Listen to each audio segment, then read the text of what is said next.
Hey, what's up, beautiful people? Welcome to this personal development channel. My name is Marco Chak. Love personal development, love talking about it. Last week, I was invited to do a guest talk at a university in Macau, and I talked about how to build a life that you'll love. I incorporate a lot of my personal growth story throughout high school and university. I think this talk is really relatable and practical for someone that is in university right now or just has graduated and kind of thinking about their path a little bit. A lot of actionable steps, 30 minutes, it's packed. I prepared for a couple of hours and I think the presentation is decently good. So give it a check if you want, if this is something that you resonate with. So much love to you. Peace. All right, I'm trying to make this quick. I know everybody have something to do afterwards. So building a life you love, right? I guess the question is, who doesn't want to live a life you love, right? Everyone does, duh. Rhetorical question. But why is it that if you look at stats out there, job and happiness all-time high, 60% people reporting being unhappy, 19 miserable. This might translate into your university career or your family life, whatever, right? If we spend 8 hours per day working and we don't enjoy that, how can we enjoy our lives, right? So today I'm going to try to figure out in 30 minutes, which is a big task, how to translate just a couple of points to build a life you love. And yeah, and you might be thinking, so who am I? Why do I have the credentials? I don't. I'm just another human being in this world figuring life out. But throughout my years, I've figured some things out that I feel like I can distill it down in this 30 minutes where you can think differently and you can pick and choose what resonates with you. That's all. So you can say, hey, factors.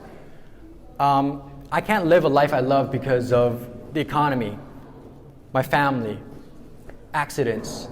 And these are all valid reasons. If you think about, there's two neighborhoods here. If you are born on the left neighborhood, your life would be so much better than if you were born in the right neighborhood. This is just a factor of luck and chance. However, if we focus on the things that we can't control, we'll never be able to actually make a difference in our lives. So let's talk about, what do you mean by our lives? Our lives is made out of a lot of different areas. This is called the Wheel of Life tool. If you can see, there's family, relationship, your finance, your health, etc., right? A lot of different speakers have spoken in one of the silos here today. But we're on a personal development level, we talk about the whole area of life, right? So where do we start if there's so many things to think about in life? If you look at this graph, right, there's the inner world and the outer world. Your inner world consists of your habits, your passions, your mindset, your critical thinking, your skills, your knowledge. It's what's inwards inside you. People can't see it. People can't look at you and say, hey, I know how much knowledge you have. I understand your mindfulness, right, etc. But your outer world, people can see it. People can see what kind of car you drive, how you're dressing, who's your girlfriend, etc., right? So in between, this thing is called the interaction.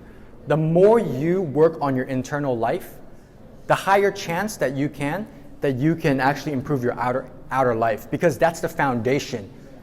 You walk into a meeting, you walk into a job, you walk into a career with the foundation that you have. So the more you work on your foundation, it's a very high leverage opportunity for you to improve on your outer world, if that makes sense. So to simplify it down, if you want to change your life, you have to first change. You have to take the responsibility to say, hey, my life is the reason why it is. Yes, there's all these external circumstances, but what's my responsibility in this situation right now? So this, to be honest, this is a topic that is very heavy, right? You don't have to work on yourself. You don't have to have a perfect life that you want to live. It depends, what do you pursue in your life? This is called, if some of you might know the Maslow hierarchy of needs, right? Some people say, hey, I just want my physical need met and I'm cool with life. And that was when we were cavemen, right? When we have our food, we're cool. Then we want something a little bit more: safety, love, belonging, self-esteem, a nice career, right? So a life that you love is not an easy pursuit. There's a lot of trials and tribulation that comes along. We're talking about the self-actualization, and we'll kind of break it down what that means a little bit. So how can we do that? How can we create a life that you'll love? Personally, I believe in personal development. What that means is just the pursuit of improving yourself, right? The reason why I'm here today and giving this topic is because I felt that in school and in university, it's not a topic that is being taught. And I was always very frustrated when I found out about this topic on my own. I'm also a business student, and I want to improve on my entrepreneurship. And a lot of entrepreneurs, if you talk about Steve Jobs, if you talk about the great CEOs or the great founders, always talk about this thing called improving your oneself, and I kind of stumble upon this topic on my own. So that's why I want to just share to students that might find this to be relatable. So just to reiterate, this is my approach, not the approach, right? There's so many different ways of going about this, but today I'm going to distill it down in 3 simple steps. So what are the steps? The first step is know thyself. All right. Second would be disciplined, positive proactiveness. Lastly, coming back. Lastly is the wisdom system. So we'll break it down. Okay, cool. Know thyself. Cultivate the awareness within. So there's a tremendous amount of things that you can be aware of yourself. But I think one of the 3 most important things, especially in university, is to know your mindset, strengths, and passion. So this was me in grade 10. I was 16 years old. I was thinking about what university would I want to go to. That question popped in. And for the first time, I decided to search. I want to go to this university in Canada called Ryerson University. And they required a B+. I looked at my grades, it was C's. It was C+, right? There's no way I was going to get in. So I had a goal the first time in my life, say, hey, I want to achieve that. But I was not a good student. I was a student that was goofing around, not paying attention in school, etc., right?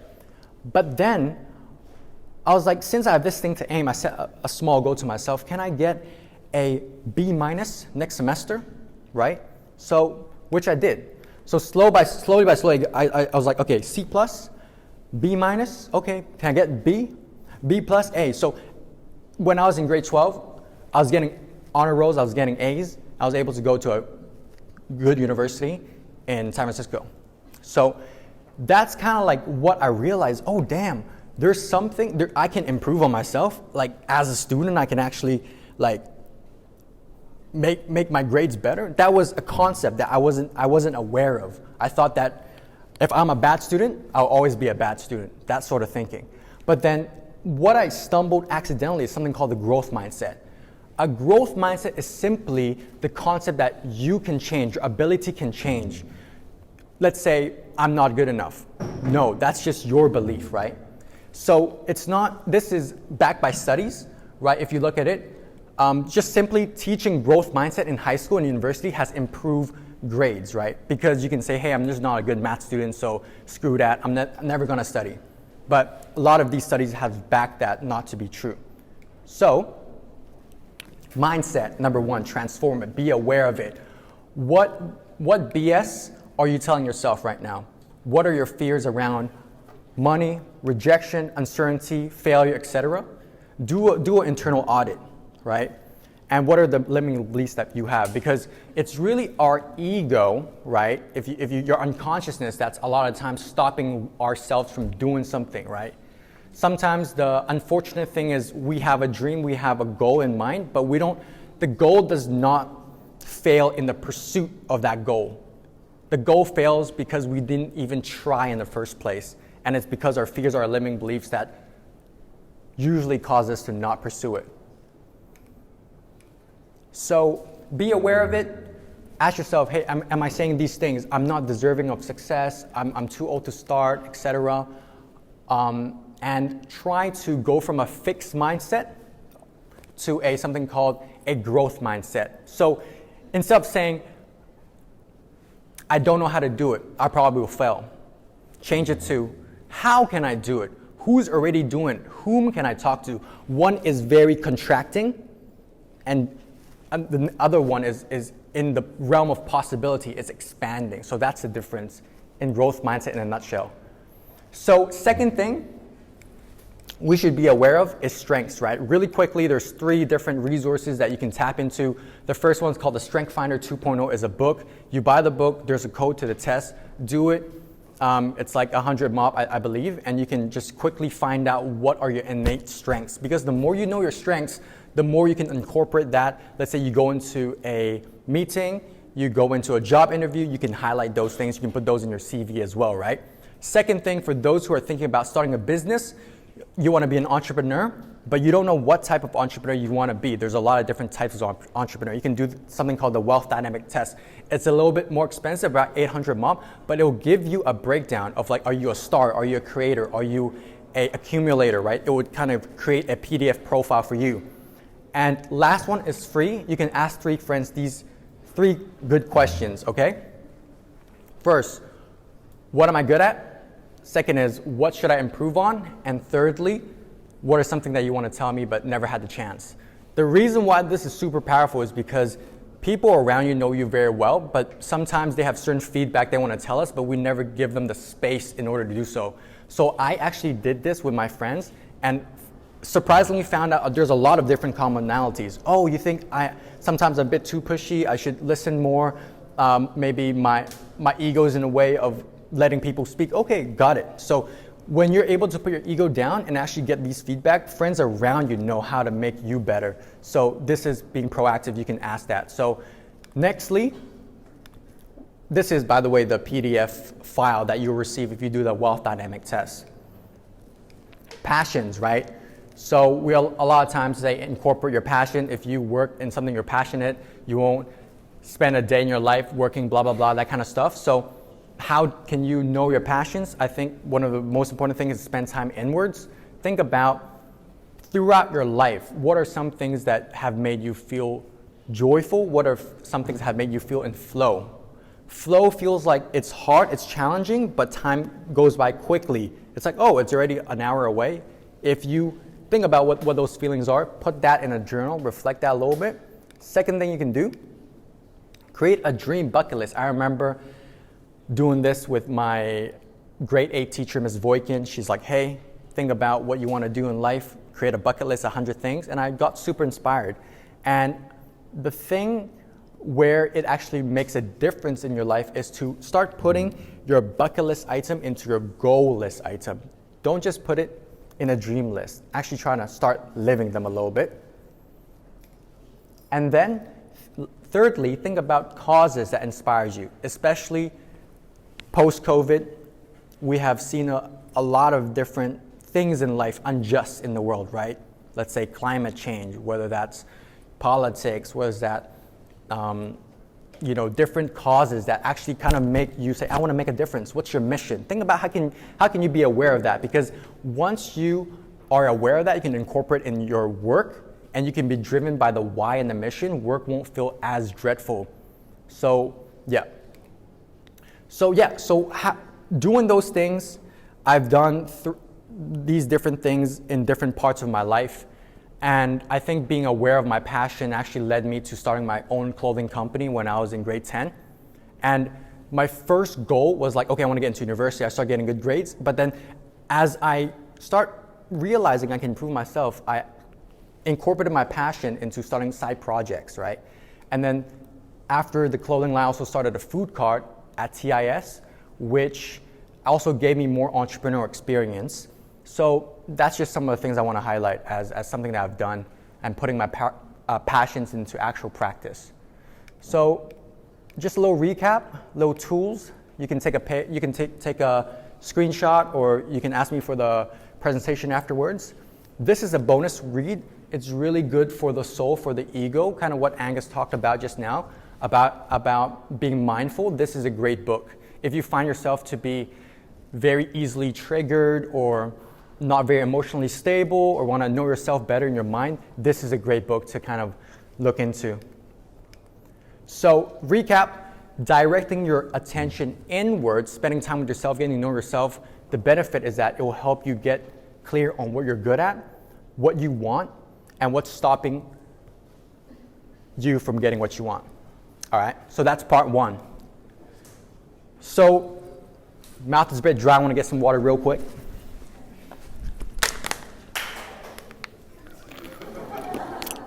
I know you want to go, but I'm not done. Real quick. No, we were just solving the first part. Okay, thank you. Keep it going. Yeah. We have Paul was your actual showing that we need to keep consuming water from time to time. Exactly. Well done. Okay, so the first part is that, okay, now you know what you want. You know what your passions are, but that's not enough because I was well aware of my passions for a very long time, but I was stuck in this phase called analysis paralysis, or another sense called mental masturbation, meaning that you're just thinking that, hey, I'm thinking of all these creative ideas. Maybe you're a business person. You're thinking, oh, I'm creating 10 great ideas, but are you actually doing anything with those ideas? So if not, then this is a great slide that you can do. So what does that mean? We got time constraints. So discipline, consistent, structured, showing up, optimistic, faithful, solution oriented, but we'll break it down a little bit more. So discipline, what do you do with discipline? This is me just on an ice bucket. First thing you can do is to hold yourself to a clear standard. I went to a conference, maybe you guys know Valuetainment from YouTube, the #1 entrepreneurship channel on YouTube. I went to one of his conferences. He said that, hey, who do you want to be in 5 years? Imagine that in your mind and hold yourself to that standard. Are you being that person? So think about being very clear, who do you want to be and who do you not want to be, and live up to that standard, right? Call and cut out your own BS on yourself. Second, set clear goals. This is one of the things I work with my life coach, is that think about what are your goals, and then before bed, set that goal for the next day with a very specific time, so that tomorrow when you wake up, you wake up to a plan, to a schedule, and you can revolve your life around that schedule. Thirdly, do something challenging every day. For me, it's taking a cold shower every morning. So this was part of my 2023 goal. And for every day this year in the morning, I've taken a cold shower, shocks my system, boosts my adrenaline, etc.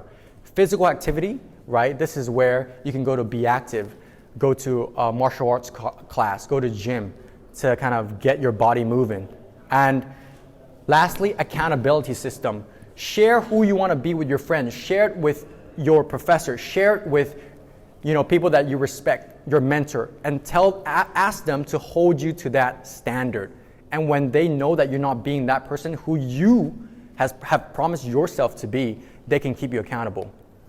So I think a couple of speakers have spoken about these things, just being aware of the easy, cheap, fast dopamine nowadays, right? With food, sex, drugs, social media. Sometimes these stimulus drive our behavior instead of we being the driver. We are the passenger of these stimulus, these addictions, right?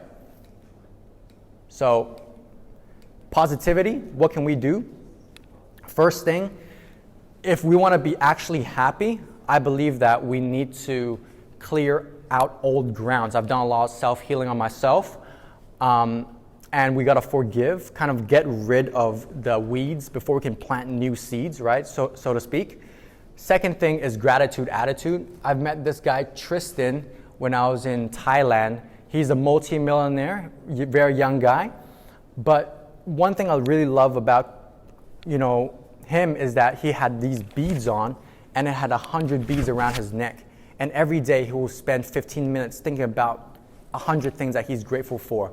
And this practice has made him such a radiant guy.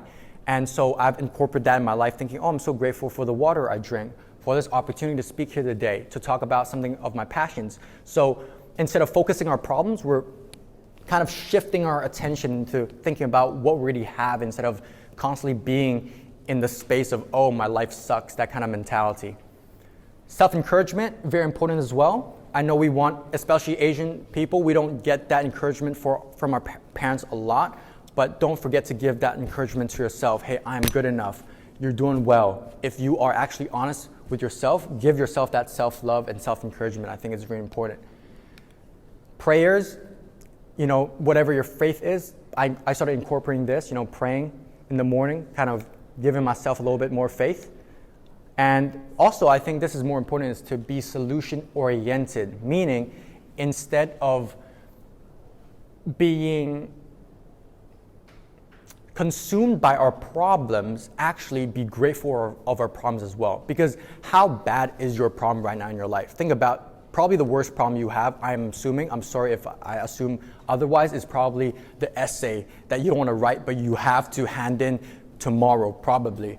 I don't know, right? So in that sense, your problem in life is actually a quality problem to have if you can switch your mindset and think about, hey, different ways to solve that real quick. And this is a book that I've started reading recently called Don't Worry. It's a Zen book, real cool, got a lot of cool concept, easy read. So, oh yeah, lastly, proactiveness. I think just taking actions, taking responsibility. A little story is that my relationship with my dad wasn't very good a couple years ago, and I would send him text message and he would not reply me on WeChat, right? But I realized that I need to be proactive because I read this book called The 7 Habits of Highly Effective People, and the first habit was be proactive. So each day I would actually send a message to my dad for about a week and he would not reply.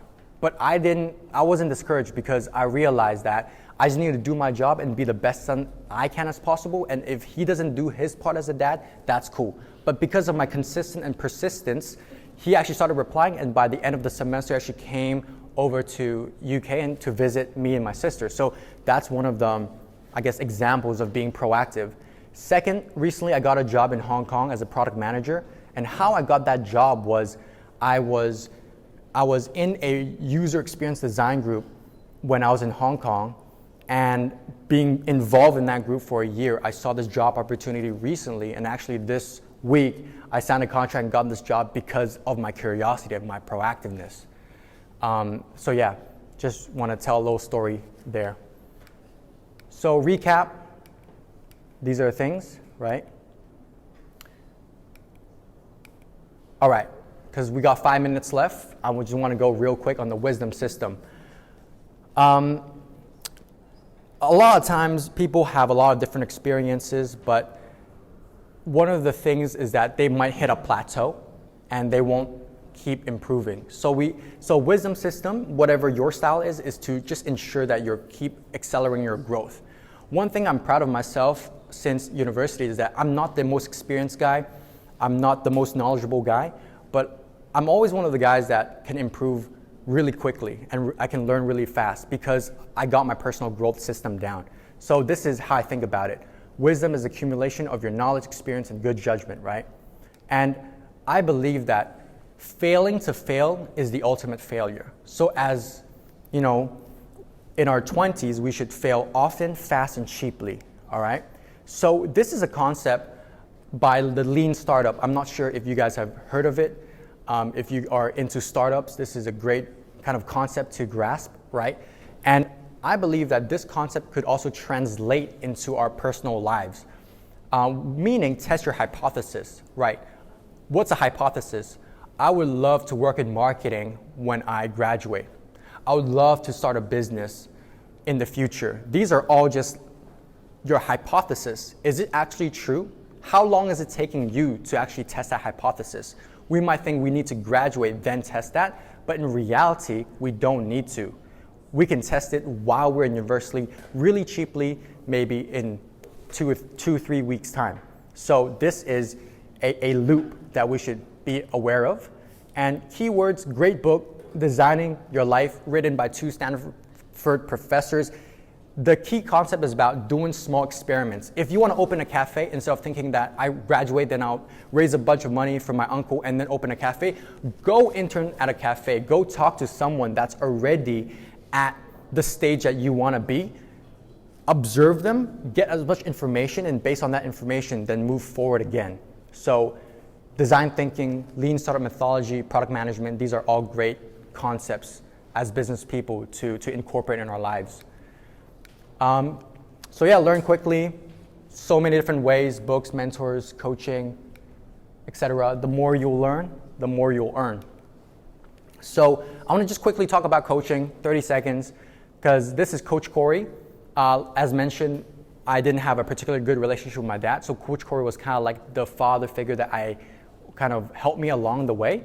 And each week we would spend about an hour, and he would provide a very comfortable, safe, constructive space for me to vent my problems, vent kind of like the issues that I had, whether it be it in my education, whether it be it in my relationship. It's just a very nice space where he would just listen and then kind of ask me probing questions and then give me a nice plan. So because of that, I was able to grow quickly. And since I have experienced that magic in coaching, I also have offered that to my clients as well. So after university, I actually coach over 50 people, students, university students, also startup founders on their personal growth. And that has been sort of like my first side hustle out of university. Also, once you learn a lot, it's not enough. It's very important to implement it. So go to competitions, side projects, jobs, internships. One thing I regretted during university is I didn't do enough internships, but luckily I joined a lot of competitions. This is me just in San Francisco joining a startup weekend. So yeah, I think we have to wrap up, but I think as business students, it's really important to actually test out your business knowledge and skills. Don't just kind of gain that knowledge, but try to implement, trying to create some income streams while you're in university. Think about short, easy, midterm, long-term, etc. So yeah, in reality, we personal development is such a long-term thing. Don't expect to grow a lot, but through time you will hit that compound effect. And the more wisdom you have, the more discipline, positive mindset you have, and more awareness, it will kind of feed into a positive loop. So yeah, so go create the life that you'll love. If you don't, you kind of, without living it lovingly, you will left behind the greatest gift you can bestow upon yourself and the world. And for that, thank you so much. Appreciate your time and attention.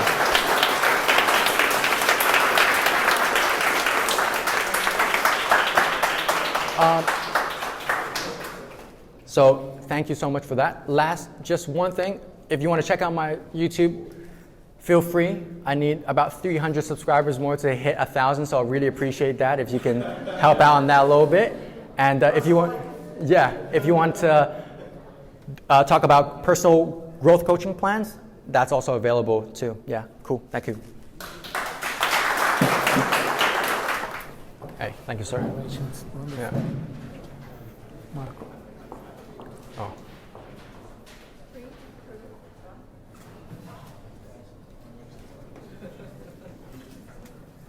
Appreciate it, man.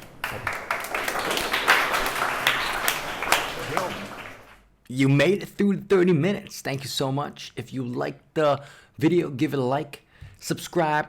We need a couple hundred more subscribers till we hit 1,000. Let's go. I really want to do that and hit that before the end of this year. So appreciate you so much. I hope this presentation has been valuable to you. Let's get it. Remember, presentation slides below. You can download it via Google Drive. Much love to you. Namaste. God loves you, and I'm sending some love to you as well. Bye-bye.